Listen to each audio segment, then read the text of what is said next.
There's very little evidence that we are on a road to the Singapore summit commitments. The U.S. intelligence agency suggests that North Korea is still working on nuclear and missile programs. There are news reports that North Korea may be engaging in uranium enrichment and working on at least 20 different sites for mobile launchers that would allow them to hide and then redeploy these launchers in a moment of crisis.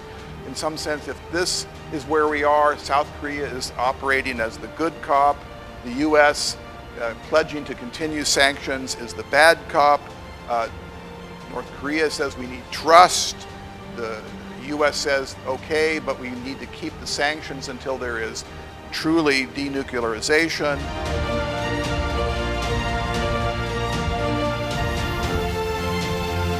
North Korea wants the easing of economic sanctions and or end of war declaration. United States wants North Korea to agree on very transparent, clear roadmap for denuclearization.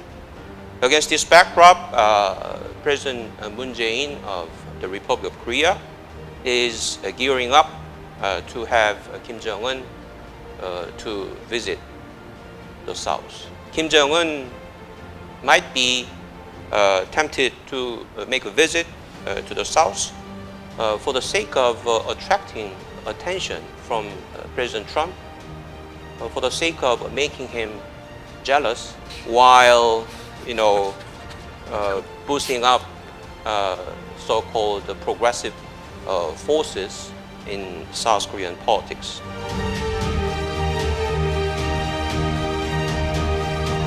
I think the U.S. is going to be challenged to meet that expectation cycle with North Korea in terms of deliverables. Starting in January, there's going to be a Democratic-controlled House of Congress that's going to be very reluctant to give President Trump any substantive foreign policy wins. But also they'll be very reluctant to do things like permit the president to reduce sanctions and restrictions against North Korea. So in some ways, his hands are going to be tied.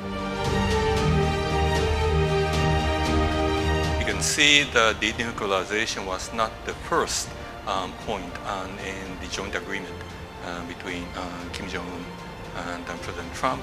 And also, the words were extremely ambiguous. The American expectation was, of course, that this will be a beginning of a dismantling of nuclear capability, present and future, in North Korea, period.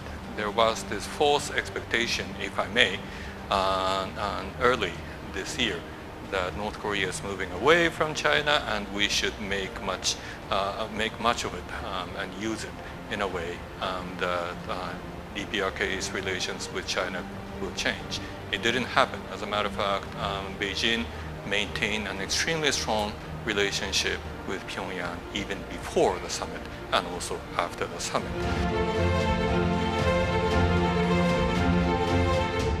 For example, many of you discussed the possibility how China can put pressure on North Korea to dismantle North Korean nuclear capability.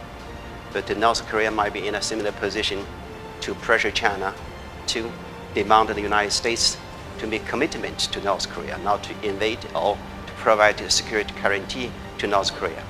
So China cannot, put pressure on the two sides.